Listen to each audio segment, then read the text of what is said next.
I'm Alyssa Vallis, 29, sitting in the bridal suite of our Napa vineyard. It was 11 p.m., the night before my wedding, and everything felt perfect. Gown steamed, vows written. My mother, Cynthia, glided in with a glass of our reserve Pinot Noir. For your nerves. Darling, she said, smiling as I lifted the glass. Mom, thank you for being here, I whispered, thinking we were toasting to my future. I didn't know I was drinking poison. That was my mistake. As the drug hit my veins, the door banged open. My sister Haley stood there, gripping antique sheep shears. Her scream cut through the haze. Shave her head. Or, I exposed the books to Tyler. I tried to move, but my limbs were lead. The last thing I heard was the cold snap of steel blades. Before I tell you what I saw in the mirror the next morning, drop a comment Team Truth if you'd burn the house down, or Team Peace if you'd walk away. I need to know who has my back. I woke up on the floor. The morning sun was slicing through the curtains. Too bright. Too cheerful for the crime scene I was lying in.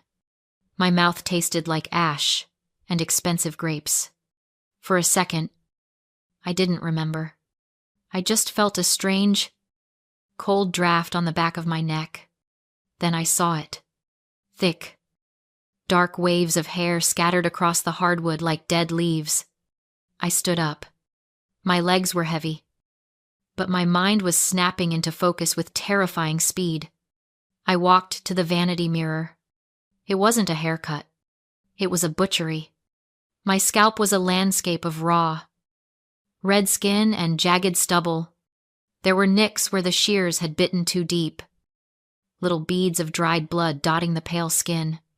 I looked like a prisoner of war. Panic tried to claw its way up my throat. I felt the scream building, a hot, desperate sound that wanted to shatter the windows. But I swallowed it back down. I didn't scream. I didn't cry. I stared at my reflection until the stranger in the mirror stopped looking like a victim and started looking like a weapon. They expected me to run. That was the plan. Humiliate her. Break her. Make her flee in shame so they can spin the story. Poor Alyssa. Having a breakdown.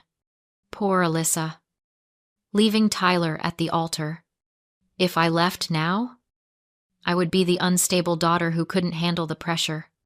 They would keep the money, keep the vineyard, and keep their reputation. I would lose everything. I touched the cold glass of the mirror. Leaving saves only me. Staying destroys them. I walked to the door and turned the lock. Click. That was the sound of the trap snapping shut. But not on me. On them. I went to the bathroom sink and turned on the tap. I washed the dried blood from my scalp with cold water. It stung. Sharp and grounding. I dried my face. Then I reached for my makeup bag. I didn't apply bridal makeup. I applied war paint. Foundation to cover the tear tracks. I hadn't cried. Contour to sharpen the jawline. Dark eyeliner that made my eyes look less like doe and more like wolf. I wasn't preparing to walk down an aisle. I was preparing to walk into a courtroom. I picked up my phone. My hands were steady. I scrolled past the missed calls from the wedding planner. Past the sweet good morning text from Tyler. I found the number for Aunt Patricia. The only person in this valley who hated my parents as much as I did now. She was the one who had been ousted from the family business 10 years ago for asking too many questions. I typed 3 words. Bring the ledger. I hit send. Then I sat in the chair by the window, watching the guests' cars begin to line up down the long driveway. I waited. Anger wasn't loud this time. It was clinical. It was a balance sheet. And I was about to call in the debt. I pulled the silk stockings up my legs. My hands didn't shake. The room smelled of lavender sachets and the faint, copper scent of blood I hadn't quite scrubbed away. I reached for the dress. It was a couture gown, costing $12,000, paid for by Tyler's family because my parents claimed all their assets were tied up in the harvest. That was a lie. My parents didn't have assets tied up. They had emptied them. As I fastened the pearl buttons, I let myself look at the numbers. I didn't need a spreadsheet. They were burned into my retinas. My grandmother, Veda, had left me a trust fund, $1,200,000. It was meant to be my freedom. It was meant to be the capital I would use to start my own firm. My parents stole it, every single cent. They didn't steal it to save the vineyard. They stole it to fund Haley, my sister, the influencer, with 50,000 bought followers and a closet full of designer bags she didn't pay for. While I was out in the fields at 4 a.m, installing drip irrigation systems with my own hands to save our vines from the worst drought in a decade, Haley was in Paris, or Milan, or Tulum, spending my inheritance on content creation. I was the one who analyzed the soil pH. I was the one who negotiated with the water board. I was the one who kept the Vallis estate from turning into a dust bowl. And yet, at every dinner party, my father would toast to Haley's global brand while I sat in the corner, smelling of fertilizer and exhaustion. I used to wonder why. Why did they worship the daughter who drained them and despise the daughter who saved them? It defied all logic. But as I looked at the stranger in the mirror, applying a layer of concealer to the bruise on my temple, the answer finally clicked into place. It wasn't a mystery. It was narcissism. My parents didn't love Haley. They loved the reflection of themselves they saw in her. She was the shiny, shallow, perfect projection of the life they wanted to believe they lived. She was the fantasy, and me, I was the reality check. I was the one who knew the bank accounts were empty. I was the one who knew the grapes were shriveling. When they looked at me, they didn't see a daughter. They saw a mirror reflecting their failures, their debt, and their fraud. I was the living proof of their incompetence. To keep their delusion alive, they had to destroy the mirror. That's why they shaved my head. It wasn't just to stop me from exposing the books. It was to humiliate the truth-teller. They wanted to make me so ugly, so broken, that no one would believe a word I said. They wanted to shatter the mirror so they could go back to staring at their beautiful, golden lie. I had stayed for 10 years because I loved this land. I thought if I worked hard enough, if I sacrificed enough, I could save the legacy my grandmother built. But you can't save a garden when the roots are drinking poison. I picked up the wig they had left on the bed. It was a heavy, synthetic thing. I put it on. It felt like a suffocating helmet, but it was necessary. I needed to look like the compliant victim for just 1 more hour. I needed them to think they had won. Right up until the moment I burned their fantasy to the ground. I unlocked the door. I had barely taken my hand off the knob when it swung open. My father, Richard, filled the frame. He didn't look at my face. He looked at my head. He let out a breath that sounded like steam escaping a pressure valve. "Good," he said. "You're decent." He walked past me, checking his watch. The photographer from Architectural Digest is setting up in the solarium. We are 20 minutes behind schedule. My mother, Cynthia, followed him in. She was wearing a silk robe that cost more than my car. She was holding a bottle of hairspray and a comb, like she was coming to fix a stray flyaway, not hide a felony. She walked up to me and reached out. I flinched. She didn't even notice. She just tugged the edge of the wig, centering it on my bruised forehead. It's a little dense, she critiqued, tilting her head. But it will photograph well enough. Just keep your chin down. You drugged me, I said. My voice was flat. I wasn't asking. I was stating a fact. Cynthia let out a sharp, irritated sigh.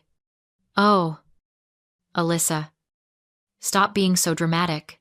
It was a relaxant. You were spiraling. We did it for you. And the shears, I asked. Was that for me too? Haley was stressed. My father cut in from the window, where he was inspecting the lawn for imperfections. She's under a lot of pressure with the brand launch. Things got out of hand. It was a prank. Alyssa. A sisterly spat. Don't turn it into a tragedy. A sisterly spat. They had held me down and stripped me of my dignity. And they were calling it a spat. She demanded I shave my head, or she'd expose the books. I said, That's extortion. That is family, Richard spun around, his face reddening. We do what is necessary to protect this name. If you hadn't been so stubborn about the audit, none of this would have happened. You forced her hand. There it was. The victim blaming. It wasn't their fault for committing the violence. It was my fault for making them do it. We don't have time for this, Cynthia said, smoothing the shoulders of my dress. The investors are arriving at noon. If you go down there and act sullen, you will cost us everything. Put on a smile. Do it for the vineyard. The door opened again. Haley sauntered in. She was already dressed in her maid of honor gown, a shimmering gold thing that screamed for attention. She was holding a crystal flute of mimosa. She looked at me, looked at the wig, and smirked. Honestly, she said, taking a sip, it's an improvement. You always looked so severe with your hair pulled back. This softens you. You should thank me. She walked over to the mirror and checked her own reflection, ignoring the person standing behind her. Did you tell her about the photo rights? She asked Dad. I want exclusive usage for my Instagram before the magazine runs the spread. We'll discuss it later, Richard muttered. I watched them, the three of them, bickering about photo rights and schedules, while I stood there with my scalp throbbing under synthetic hair. They didn't care. They didn't feel an ounce of remorse. To them, I wasn't a person. I was a prop. I was a mannequin that had been slightly damaged in transit, patched up just enough to get through the show. I'll be ready, I said. The words tasted like bile. I just need a minute to get my shoes. 5 minutes. Richard barked. Don't make me come back up here. They filed out, leaving a trail of expensive perfume and toxicity in their wake. I watched the door close. The last ember of hope, the foolish part of me that thought they might apologize died. And in its place, a cold, dark resolve took root. They wanted a show. I would give them a show. I locked the door and waited until their footsteps faded down the corridor. My body hummed with the adrenaline of a soldier behind enemy lines. I moved the chair away from the window and slipped out of the room, keeping to the shadows. I knew the estate's layout better than the architects. I had spent my childhood exploring every crawl space and cellar, while Haley practiced her poses in the garden. I made my way to the old fermentation cellar. It was a relic from the original winery my grandmother built, abandoned by my parents because it smelled too much like work. It was damp, cool, and perfect. Tyler was already there, pacing near a stack of oak barrels. He looked pale. When he saw me, his eyes widened, landing instantly on the wig. Alyssa, he breathed. Tell me they didn't. They did, I said, removing the synthetic helmet and tossing it onto a barrel. It's worse than you think. Aunt Patricia stepped out from the shadows. She was holding a heavy, leather-bound ledger. She looked at my scalp, her expression hardening into something terrifying. I knew they were desperate, she said, her voice low. I didn't know they were monsters. Did you bring it? I asked. She slammed the ledger onto the barrel head. Every transaction for the last 10 years. I still have back-end access to the accounting software. They never changed the passwords because they assumed I was too stupid to use a computer. We gathered around the book. Tyler pulled out his phone to use as a flashlight. We didn't need to look for embezzlement. We knew it was there. We needed to find the leverage, Haley had said. I exposed the books. That meant she knew something specific, something devastating. Start with the trust fund, I said. Show Tyler where the money went. Patricia flipped the pages. Here. May 12th. 4 years ago. Transfer of $1. $2 million from the Veda Trust to the operating account. Then, over the next 6 months, transfers to H. Vallis expenses, travel, clothing, PR firms, bot farms for social media engagement. Tyler stared at the numbers. They drained your inheritance to buy her followers, to buy their image. I corrected. Haley is just the billboard. Keep looking. I told Patricia. There has to be something else. Haley wouldn't threaten them over money she already spent. She has something on them. Something illegal. Patricia scanned the ledger and froze. Here, $200,000 to Consulting Services LLC. And another to something called Witness Protection Fund. That isn't real. That's a memo line. What's the date? I asked. October 14th, 2019. The bottom dropped out of my stomach. The harvest party. The night the migrant worker was hit on the highway. Tyler looked up. The unsolved hit and run. Haley came home late. I whispered. Her car was damaged. She said she hit a deer. Dad took it to a private shop the next morning. Patricia kept typing. There's a follow-up payment to that mechanic, $20,000 cash, and recurring transfers to a private investigator who specializes in cleanup. It wasn't just financial fraud. It was a cover-up. Haley had killed a man. And my parents used my college fund to bury it. They're not just thieves, Tyler said. They're accessories. And Haley knows it. I added. That's her leverage mutual destruction. I told Tyler he could walk away. Instead, he took my hand. Burn it down. Alyssa. So we did. Patricia scheduled the evidence to reach the district attorney at 2:30 p.m., the moment I would be standing at the altar. At the ceremony. Surrounded by 200 guests, and my parents' desperate ambition. I tore off the wig, hiding my brutalized scalp. Gasps rippled across the garden. I'm not having a breakdown, I said calmly. I'm having a breakthrough. With my grandmother's lace veil framing the scars, I walked to the microphone and ended the wedding. Patricia hit play. The audio of Haley ordering my head shaved filled the air. The ledger appeared on the screen, every hush payment, every date.